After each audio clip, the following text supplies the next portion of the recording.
Well, good afternoon, and thank you for joining us today for 2019's first IERG Global Leadership Series webinar, Diversity and Inclusion, Lessons Learned in a Global Environment.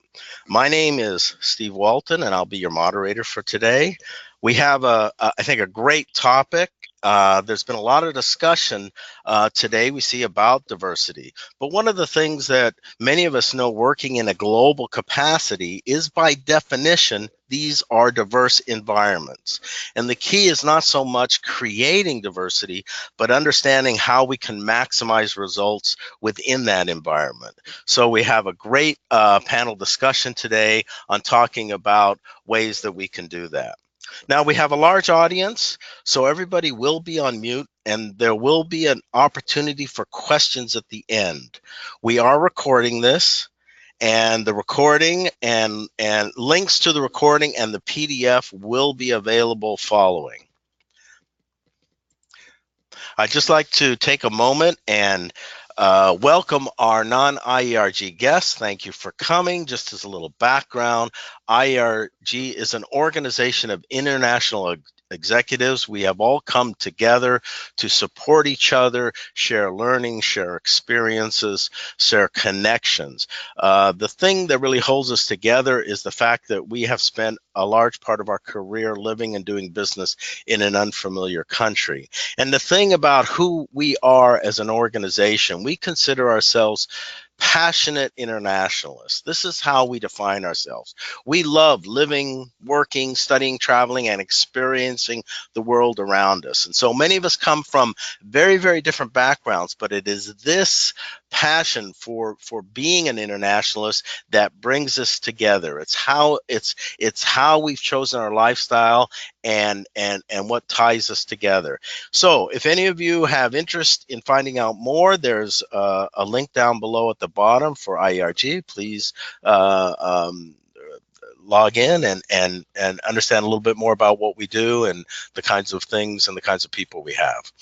Before I get into the presentation, I do want to make a few announcements for our members. We do have our annual Board of Directors vote in January. We have a great slate of candidates, so this email has gone out. So please send in your votes on that as soon as you can. We would appreciate that.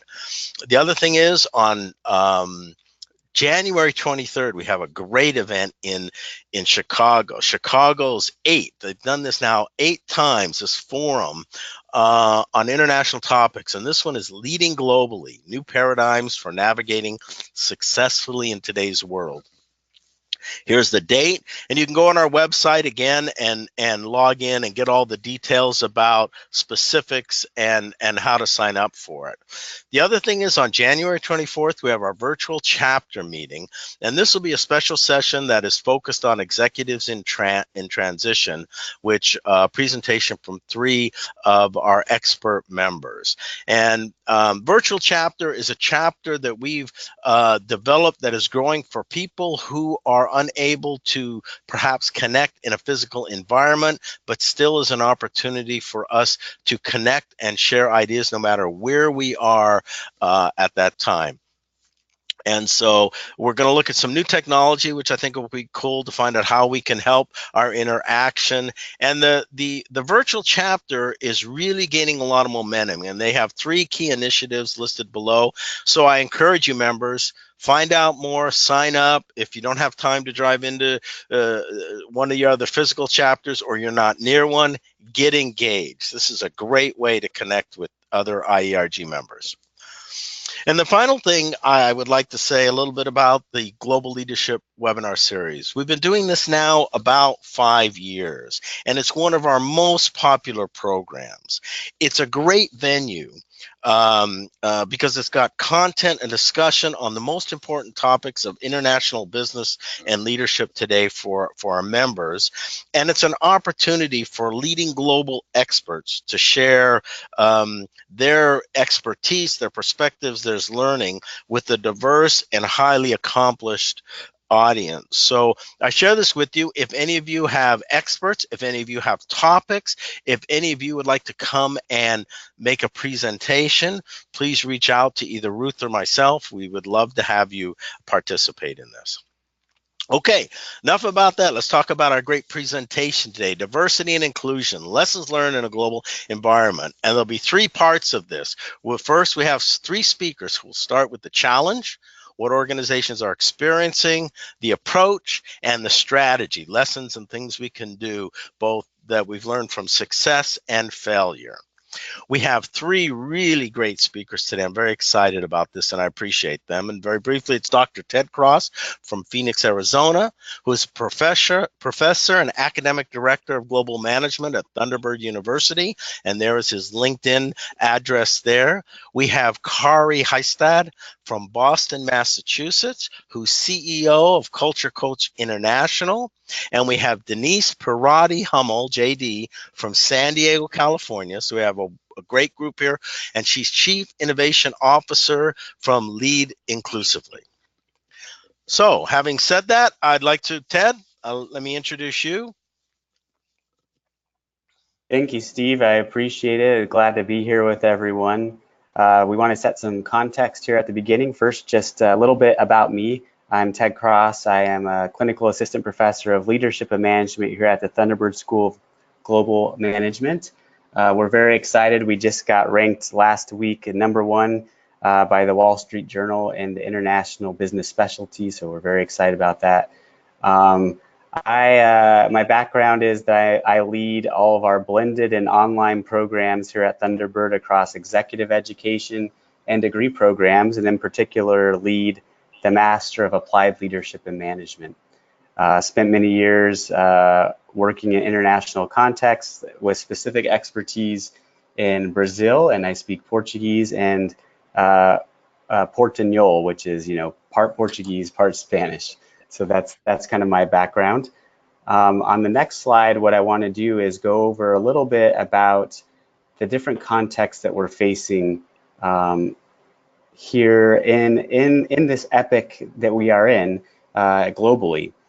Now, the challenge to diversity and inclusion really is not new, obviously, but it has been heightened over the last few years. And so how can we think about that as global leaders? How can we take some management and leadership practices into play? And Kari will talk more about the approach in a minute. But I want to set up sort of the framework or the context within which we can think about some of these issues and how we might leverage some opportunities. If you could go to the next slide, please, that'd be great. So the first problem is that globalism is under attack. If you look at the first little bullet point I have there is that in 1990, 23% of the world's population was middle class. Today, 45% are middle class. So globalism has been successful over the last 20 years or 30 years, but the problem is that it has an image problem, globalism. So there's a big image problem for globalism. We've seen headlines across the world, and these have resulted in political activities, whether it's Brexit or sort of nationalistic tendencies here in the United States and in other places. Brazil, which I mentioned earlier, just elected a very nationalistic president. And so there's lots of countries that are following suit with isolationist policies and with the idea of moving away from free trade practices and globalism. And we're also seeing, of course, the tariff and trade wars starting to accelerate and increase here in the United States and in China.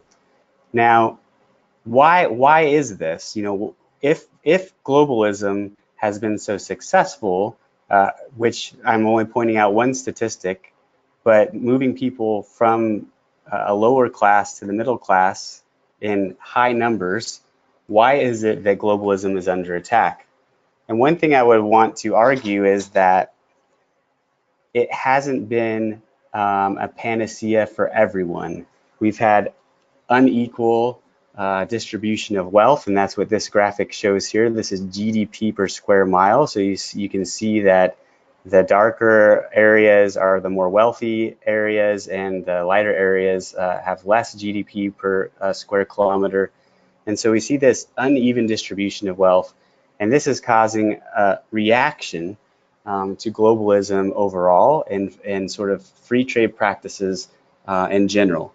Now, here at Thunderbird, we're founded on the principle that borders frequented by trade seldom need soldiers. We started out as an actual pilot training facility, hence the name. And we believe that globalism can help bring people together, and that requires inclusive globalism as an approach. We're also in this new context of thinking about the fourth industrial revolution. We've had the previous industrial revolutions of mechanism and then technology, but now the World Economic Forum has coined this term, the fourth industrial revolution, where we're bringing together technology and human capacity in new ways. Now, this is causing displacement of workers, so this is another challenge to globalism, is this idea of displacing workers through technology.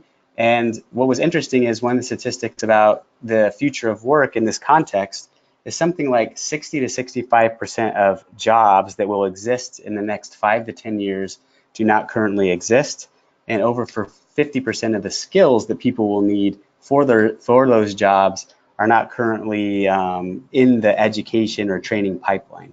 And so we're having lots of different volatility, and so this creates challenges for us, not only to globalism, but inside of our organizations, and how do we leverage diversity. Okay, last slide for me, and this is where I'll spend a couple more minutes. So on the macro level, we've talked about nationalism, anti-free trade sentiments, there's some anti-corporatism happening, and volatility seems to be the new norm in the markets and in organizational workplaces, as people can continue to work shorter and shorter tenures for their different organizations. On the micro level, one of the problems that we have is that we want to leverage diversity, but we have these external forces working against us, and we have internal forces working against us often.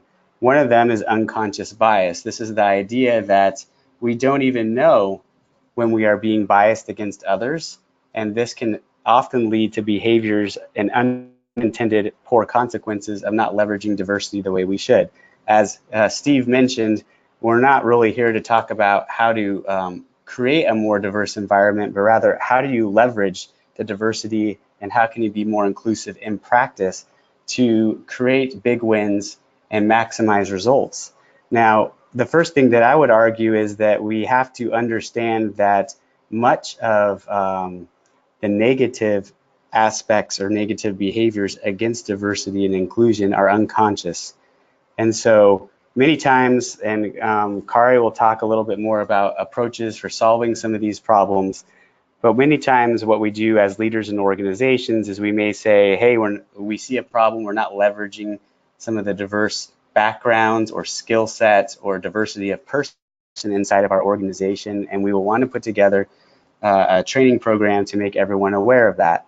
Now, that is very helpful. I agree that can be a great way to get things started, but also we have to take into consideration that the assumption that we are making through direct training or direct instruction interventions is that people will be able to change their behaviors through conscious thought, which we can, but many times it's not conscious thought that is driving the behaviors. There's a famous study that was done at MIT where they sent out a bunch of resumes.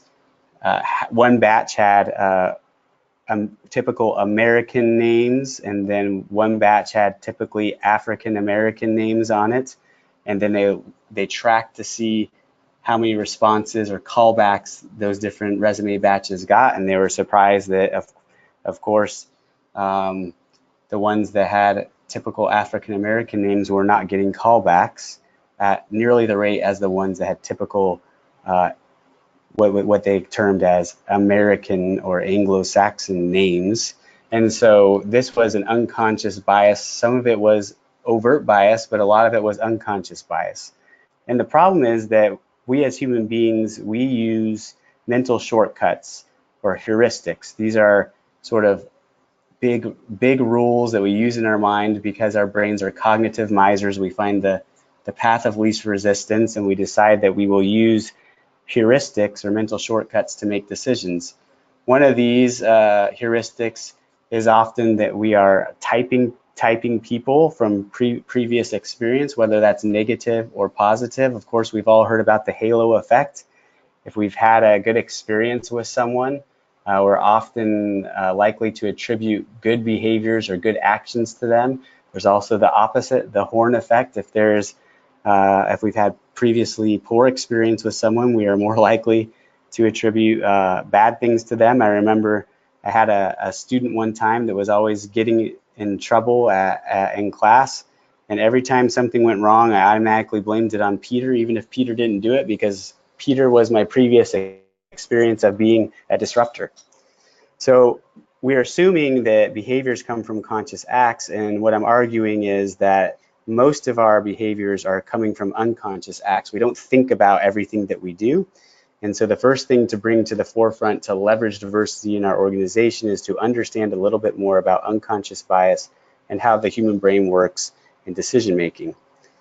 Now, another way to help bring people together, especially leveraging diversity in an organization, is to use the exposure model. And that's simply to put different types of people, whether that's thinking, diversity of person, or different functional work areas in the same place so that they have to work together. Now, I know that it's very popular to have these open work environments right now, and there's mixed reviews on the studies of how effective those are. But one thing that it does achieve when we have these open work environments with cross-functional teams or different types of teams working together is it increases communication across and decreases siloed behaviors and allows people to perhaps, and this is what some theorists are arguing, have a better environment for creative outcomes and problem solving. So one of the big ways to think about getting people to leverage diversity is first by recognizing that many of the behaviors that may be negative against leveraging that diversity are unconscious. And second, yes, let's train towards helping integrate and bring together diverse groups of people. And third, actually physically putting them together has been a model that has been very successful in the past. Here's my last example. This is from a different area, but here in the United States, for a long time, the federal government spent lots and lots of money trying to remedy teenage drug use. And they had lots of programs, and most of them were not very successful, except for one, which is called Big Brothers and Big Sisters, where they assign a mentor to students, to young people, and those mentors model different ways of positivity. And what they found is that was very effective for limiting drug use amongst adolescents. Why? Because these people were exposed to a different role model, and I think we can do the same types of things inside of our organizations. If we want certain thought leaders to work with other types of groups inside of our organizations, the best way to do that is to create an environment in which they work together and start to actually have to learn from each other. I will end there. I'm going to interject some things along the way, but I want to kick it over to Kari to talk a little bit about the approaches and how we solve some of these macro and micro problems. Thank you, Ted. My background is one, I've been in the field for diversity, inclusion, and cross-cultural issues for about 25 years, and happy to be speaking with all of you today. I think part of what our approach has been on and thinking about is the focus on sort of how do you drive behavioral change, which picks up on Ted's topic and sort of the idea of like, once you're raising awareness, how are you actually driving change? So that's some of what I'm going to be talking to starting on the next slide. So when we think about diversity and inclusion, I think a lot of people now understand the business case for it, you know, why it's needed. I think the question is more of like, how do we approach that and what does that begin to look like? And I think that the difference piece here is for a lot of people, sort of diversity being kind of aware of those differences, inclusion really being about how do we actually leverage those differences in the workplace. And so for a lot of folks, it's not enough to understand that it's like, okay, get diverse groups of people together and we're going to get that innovation and creativity and things that all the studies have shown come out of diverse teams. But if you put that together and you're not actually putting enough framework around it and enough structure for people, then what you get is not the power and the benefit that kind of comes with diversity, because you're not building that inclusion where people feel that they can voice those different ideas and backgrounds in terms of helping you to drive some of that creativity. So when we think about inclusion, it's really about an organizational culture change. And for a lot of people, when they think about using diversity and inclusion, I don't often hear people thinking about how do we drive that culture change, but that's really what you're trying to do. And so within that, it's about how do you create it from a strategic perspective? How do you be very clear about the organizational strategies and goals that you're aligning to, so that it's not coming out of just something we do on Tuesdays? This is something that we do as an integral part of how we do our business. It's also about laying out a strategy for people, so it doesn't feel that you're saying, okay, it's Tuesday, do this, now it's Wednesday, do that. It's a process that's been delineated and laid out, so it's very strategic, but it's also very clear about what behavior change you want to be driving within that process. So it's not enough to say, be respectful. It's what does respect look like in our organization, or being innovative or inclusive. What does that look like specifically, so that your employees have an idea of what they actually need to change and what that change will do to support their role in the organization and also to support your organizational goals.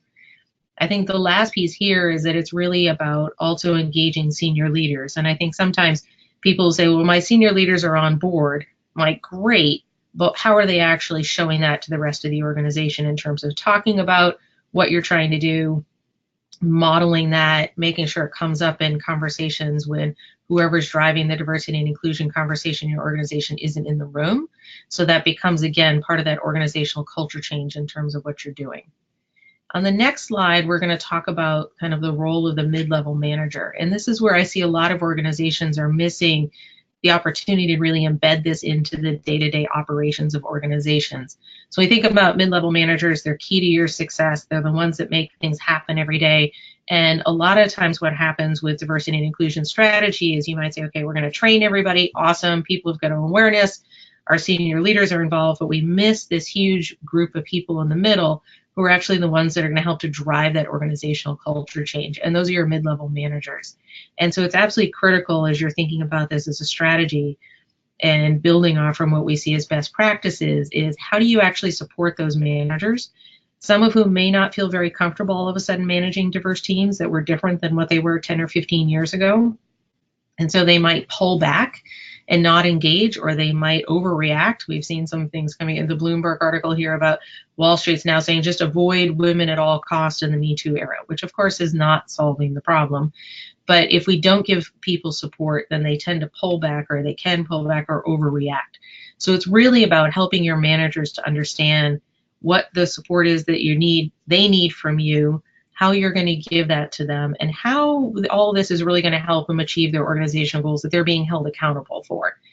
So if we think at the bottom, there's a quick example here, sort of developing a new product line, helping them to understand diverse teams we know bring more creativity. There's lots of studies that show that if those teams are open to new ideas. So again, do we feel included in that? Can we put those ideas on the table? That team openness and that inclusion to new ideas is really driven by the managers and their organizational culture that they're creating for their particular teams. So then how do you help them to bring that openness that allows you to get the diverse backgrounds and ideas, so then you do get that new product that will help you to move forward. And then the last piece I just want to touch on here on the next slide is really about the numbers. And we all know what gets measured gets done. And certainly around diversity and inclusion, that would be the same piece. For a lot of people, I think, what can we actually measure? There's an awful lot of things that you can measure. And I'd encourage you to think about measurement and metrics and how that kind of comes into play for you. Part of it is around looking at employee engagement scores. So what we know is that when employees feel included and respected within the workplace, they've got higher engagement scores. There's also studies that show that employees who are active in employee resource groups or business resource groups or whatever your organization happens to call them are much more engaged. So that's about how do we then feel helping organizations to develop that kind of engagement level is around building that inclusion and respect, and sometimes using employee resource groups. You can also look and say, how are managers spending their time? Are they spending more time managing versus dealing with complaints? Are they able to drive more innovation and creativity out of their teams because they've got that openness and that willingness to work together? You can start to measure what's the role of any diversity council, employee resource groups, or people involved in your diversity programs. Are they gaining visibility, gaining stretch assignments? Are they building promotions off from some of that? Obviously, you can look at all levels of your leadership engagement. And then on a more micro level, you can start to say, how are we measuring and looking at the success and the engagement of events and training programs and the work that you're doing? So there's metrics that can be done around all of these.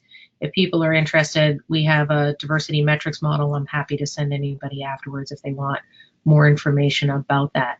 So I think when we think about all of this in the approach, it's around making sure that it's strategic. Once you've raised the awareness, as Ted talked about, how do you build it into the strategy of what you're actually doing? How do you actually make sure you're engaging the mid-level managers? And then how are you measuring all that to be able to track your progress? So that'll wrap up my section here, and I'll pass it over to Denise. Hi, everyone. Denise here. I'll give you just a little bit of background about myself, and I get the joy of wrapping this up all together and telling you about case studies and not only successes, unfortunately, but failures as well, because as you know, that's the only way to learn sometimes, is to learn from your mistakes. Having been a person for my entire life that has always been fascinated by the differences in others, I started my career as an attorney. And I was actually in the diversity and inclusion arena, but basically litigating these cases. So, for example, I was the attorney who tried and won the first class action under the Americans with Disabilities Act here in the United States, which provided equal access and barriers against discrimination for people of disabilities in the U.S. I unfortunately started feeling like I was more a part of the problem than the solution as an attorney, and I decided to pivot to international mergers and acquisitions, figuring that at least I would be at the negotiation tables around the world and be able to satisfy my curiosity about the different ways that people get things done through that particular arena. Luckily for me, that ended up being the solution to my segue out of the law, because I developed a cross-cultural model of communications and operations, and basically helping companies to learn how to do business more productively and reach their goals across cultures.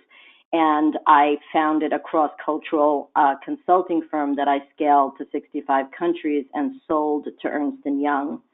At Ernst & Young, my main goal was to try to connect diversity and inclusion initiatives across cultures with actual business results. So increased innovation, increased employee engagement, increased productivity, all the things that make business run, so that we could prove for the first time that diversity and inclusion initiatives could actually propel and support business objectives.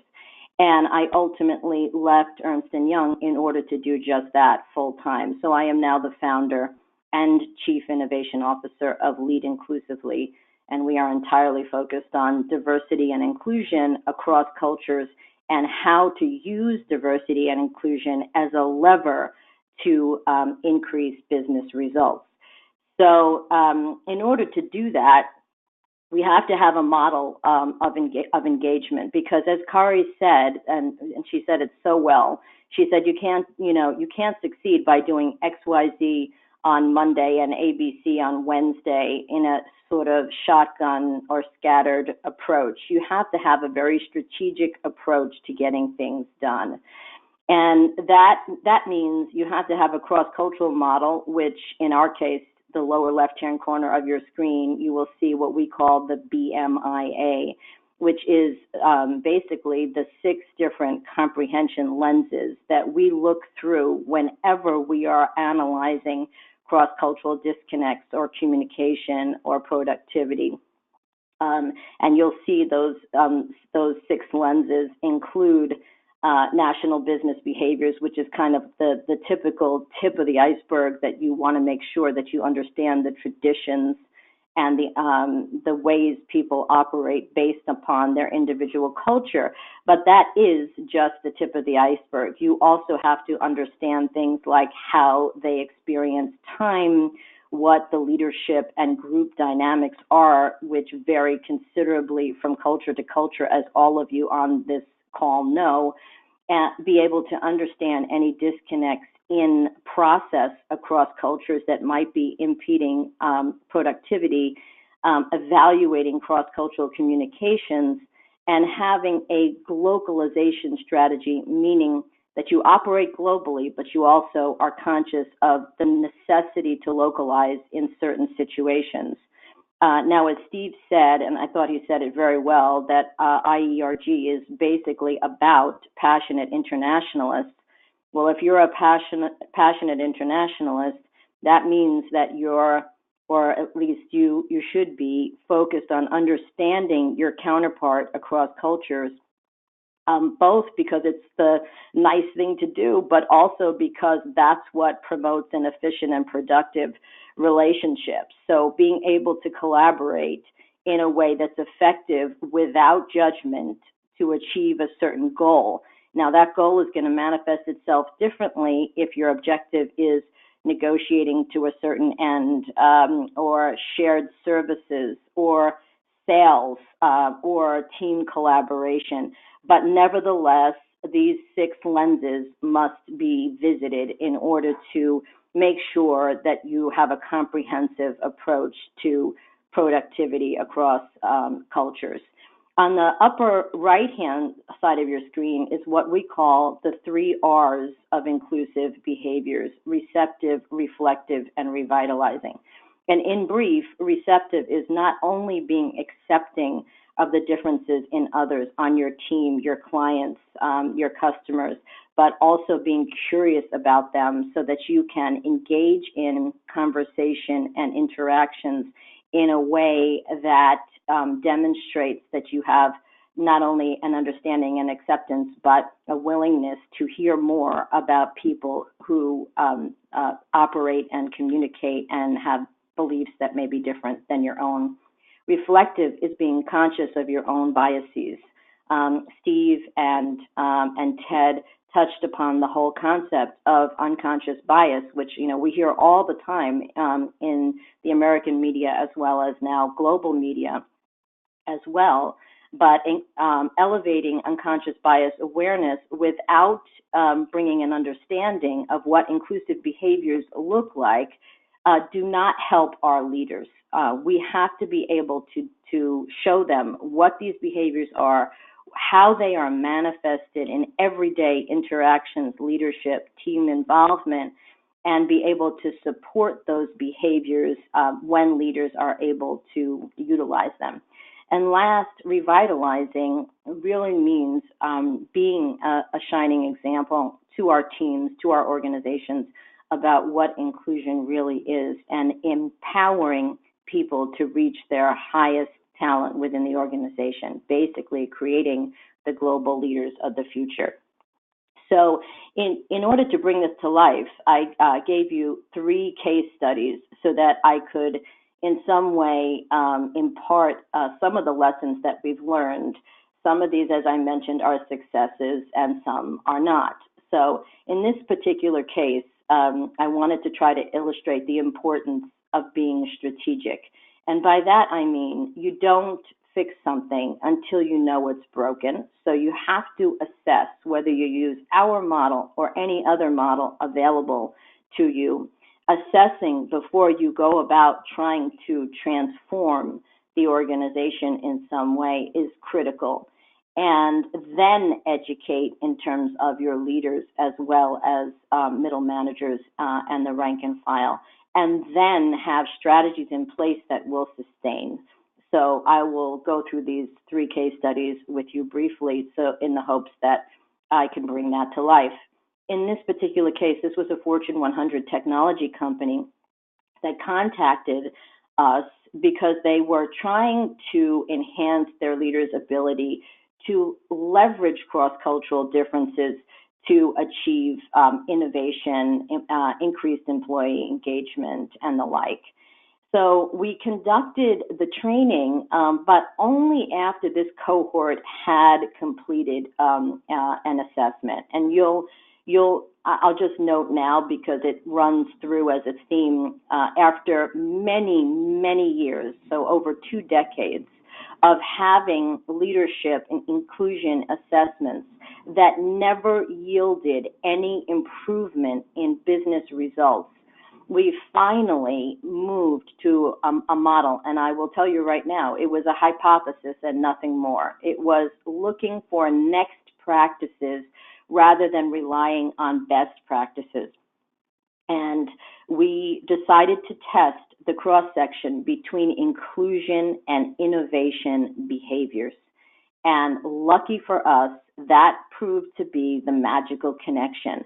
When we assess leaders for that connection, we are able to identify areas of strengths and weaknesses, and then utilize that.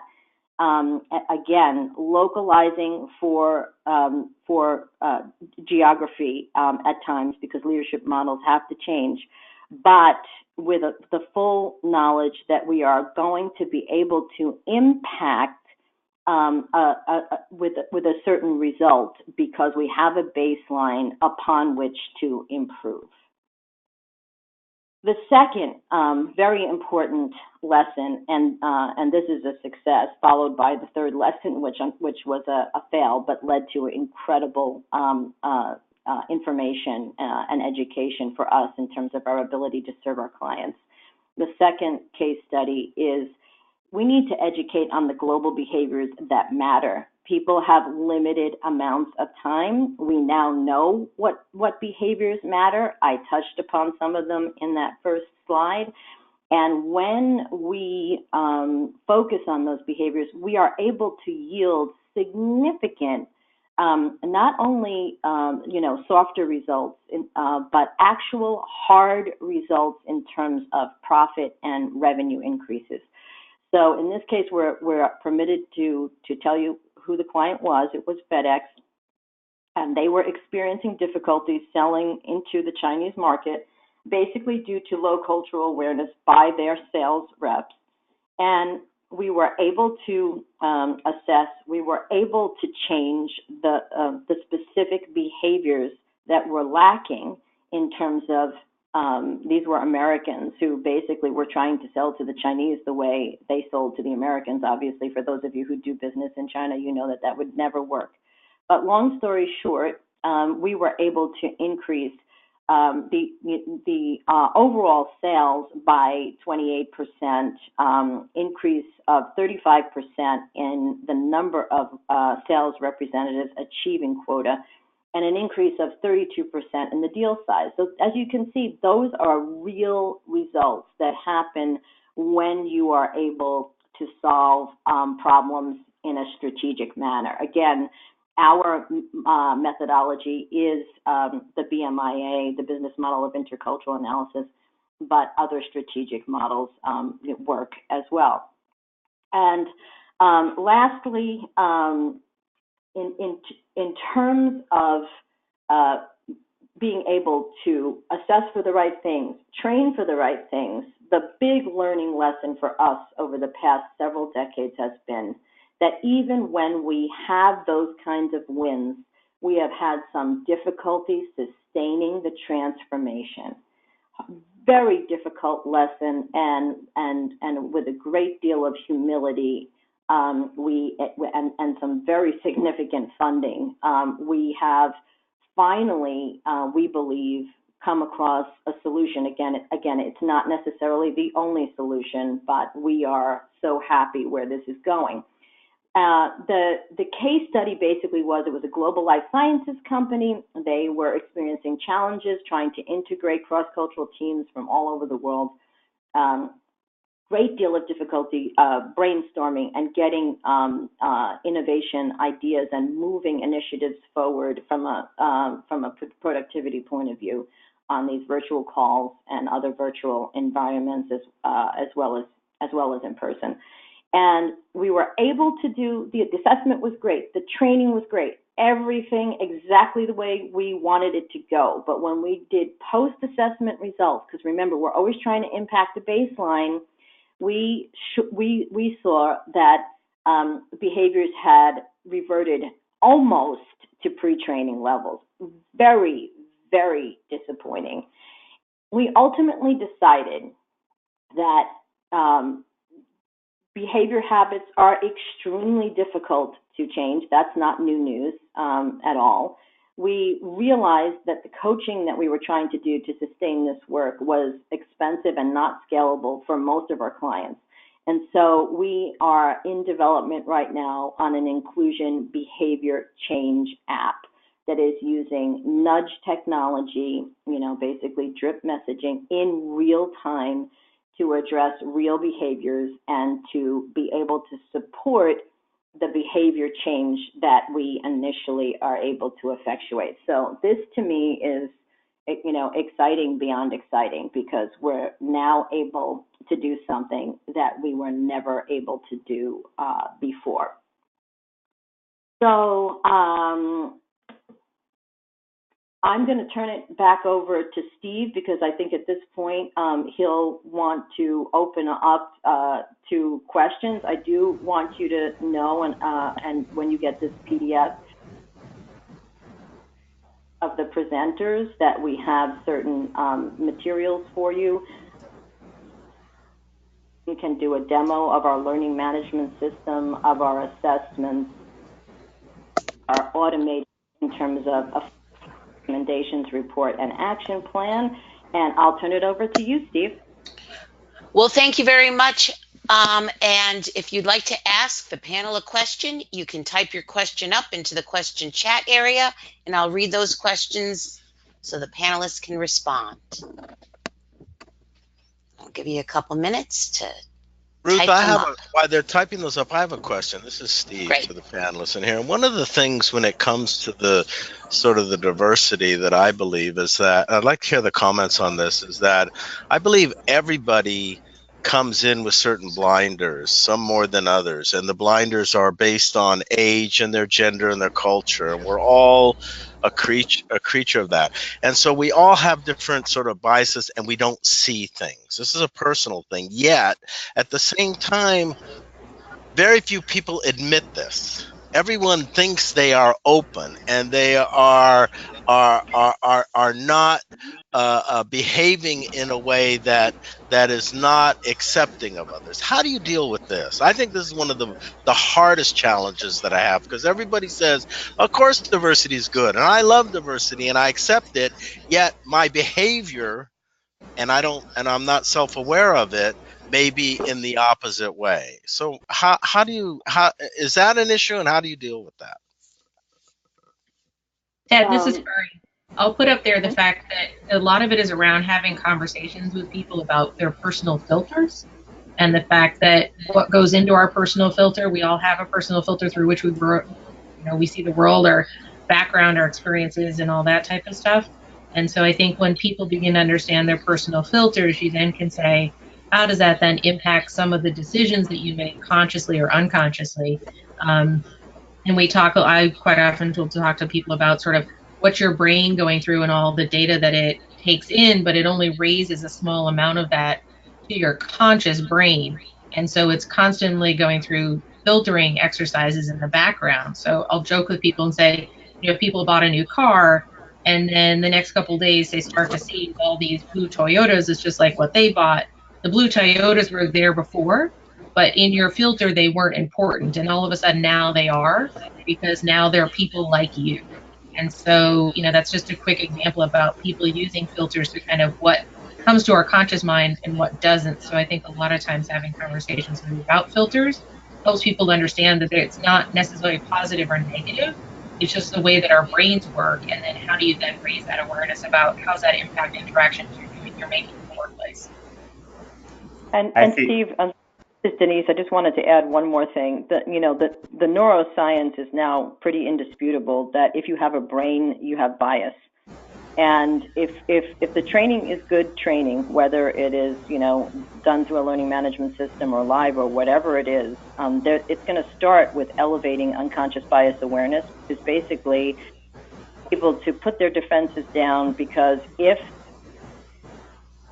then none of us have to feel very badly about it. We just need to recognize that it exists and then be able to move on productive way, because we now hopefully have been educated about what inclusive behaviors. Conscious bias awareness, the first part of the experience, basically elevating awareness, what inclusive behaviors are, as the second part, those behaviors. Let me add. Oh, okay, go ahead, Ted. Sorry. To that? Thanks. Of course. So I think that I agree with both of these comments, and I think that, you know, one of the big problems is there's a famous parable of two young goldfish swimming in a bowl, and these two young goldfish come upon an old goldfish, and the old goldfish says to the two young goldfish, "Hey boys, how's the water?" And the two young goldfish look at each other and say, "What's water?" Right? So like, this is this idea that Steve is bringing up, which is we don't know the water that we swim in, our cultural context that we're in, because it is part of us, our own biases we don't understand. And so the first solution really is what I think Kari was mentioning, is that we need to make people aware of their bias first, and then second, we need to work on their behaviors.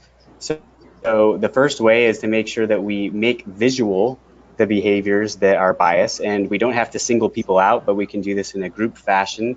There's a famous example from Cedars-Sinai Hospital where they were having a problem where doctors were not washing their hands as frequently as they should. And you would think that doctors would be washing their hands a lot, but they weren't, and they were having this problem. They tried everything, all kinds of training methods to get the doctors to change their behavior, and they were not changing their behavior. So they decided to make the problem visual. At the next staff meeting, they had each doctor come up and press their hands into some Petri dishes. And later they cultured those Petri dishes, and they showed all the bacteria that was growing on the hands, and they made those into images, and they plastered them all over the walls and on screensavers, and that helped change the behavior. But it wasn't a visual, there was no visual corollary to that hand washing problem until they had made the problem of the Petri dish hand impressions visual. And so if we want to change people's behaviors, the first thing is, especially on the non-cognitive bias side of things, people don't know that they're making these mistakes. So the first one is to sort of show that there's a problem, and then find what's the root cause of the behavior, and then make it visual so that we can change the habit format for them. Great. Thank you so much. The next question is from Betty. Given that sustaining transformation is always a challenge, how might recognition or reward for sustained changed behavior impact the desired result?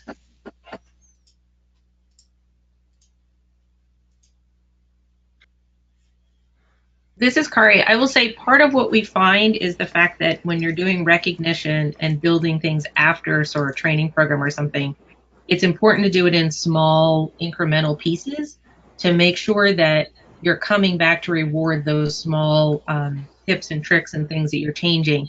And this is where I would say it's absolutely critical you're involving your mid-level managers, because without them knowing what to compliment people on or what to focus on and how to drive some of those changes going forward, you're going to have that big fall off that Denise was talking about, and the fact that, you know, people have that awareness, but when do they actually change behavior? Because behavior is really a series of habits. And so when you're thinking about changing behavior, it's about changing the habits and the ways that people do things and the way that our brains kind of think, well, that's just the way I do it. So if you're teaching people new ways of interacting with people, and, you know, even down to things like hand washing, when you think of small things like that, it's about recognizing how do you replace those habits. And then once you recognize that, how do you reward it? So I would say, and I work with our clients to say, when you do any type of program, how are you reinforcing this going forward? And how are you doing that over the next 6 to 9 months consistently? Not in huge ways, but small ways, either coming back with conversations, giving teams like recognition cards that they can give out for behavior that's modeling what you want, calling out that behavior in team meetings and things like that, so that people recognize that it's not just a training for a flavor of the day, or here's what we're going to do and it's going to go away again. You're reinforcing that in small steps every way. So I would say the recognition and the ongoing application of that is absolutely critical to the ongoing development of what you're doing and trying to shift that organizational culture change.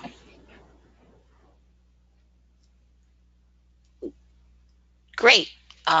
Here's another question. This is from John. Well, actually, it's a statement and can spark some conversation. Most of these processes seem to be top down and not bottom up. By bottom up, I'm referring to those who are culturally different, be empowered to bring to the attention of other issues that bother them, rather than depend on others to learn what might be offensive to them.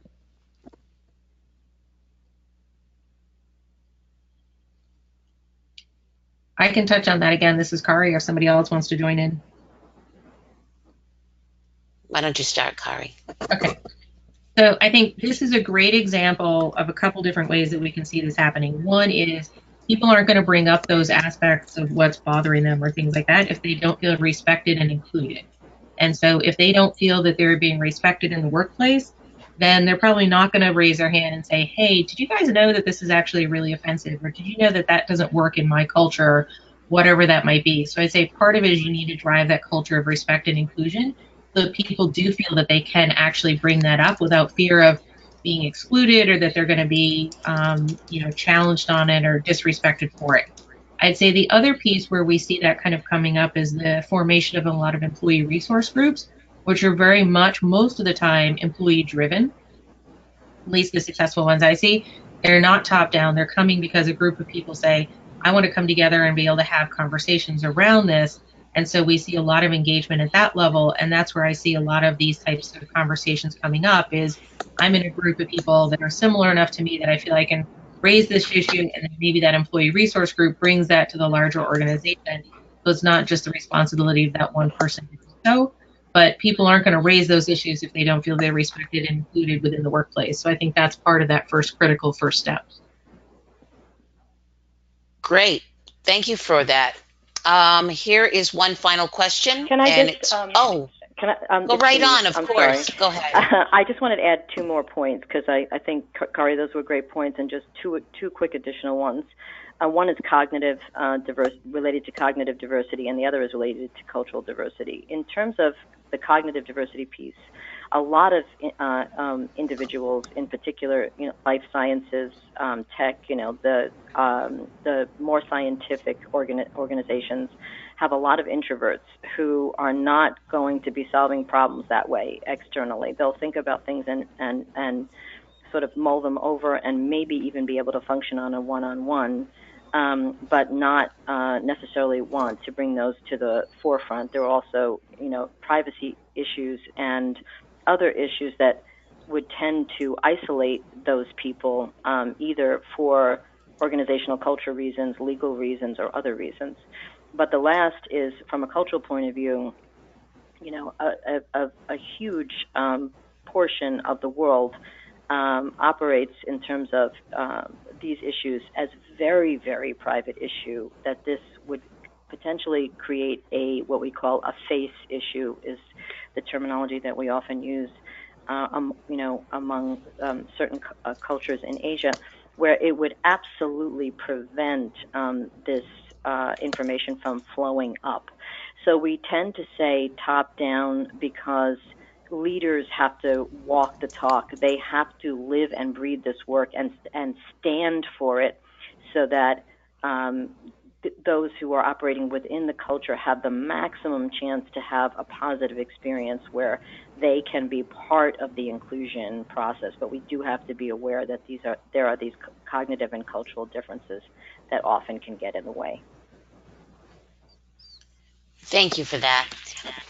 The next question is from Elizabeth, and it's the final one. Denise, you mentioned some specific global inclusive behaviors. What can organizations do to help leaders be held accountable for those behaviors? I think that's a really great question. Thanks, Elizabeth.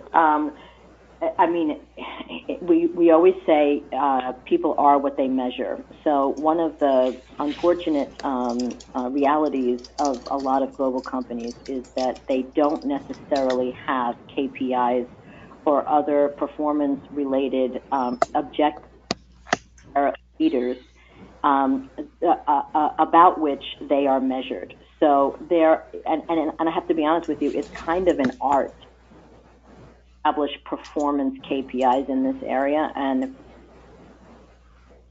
strategically, because we're measuring behavior and we're measuring outcomes, and so it's not exactly the easiest thing on the face of the earth. But there really is little other way to do it other than to actually have performance associated with it. So it could be anything from 60 evaluation of the leader,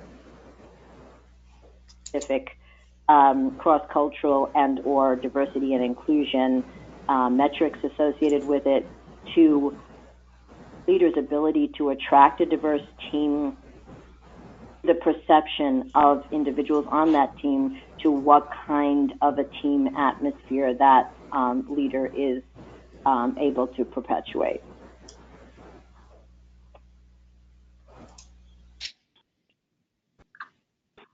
Okay, that's the last questions? Okay. Yes, it was. Okay, well, Denise, thank you very much. Kari and Ted, thank you very much for your presentations. Thanks for everybody for joining us today, and we hope to see you at our next IERG Global Leadership Series webinars.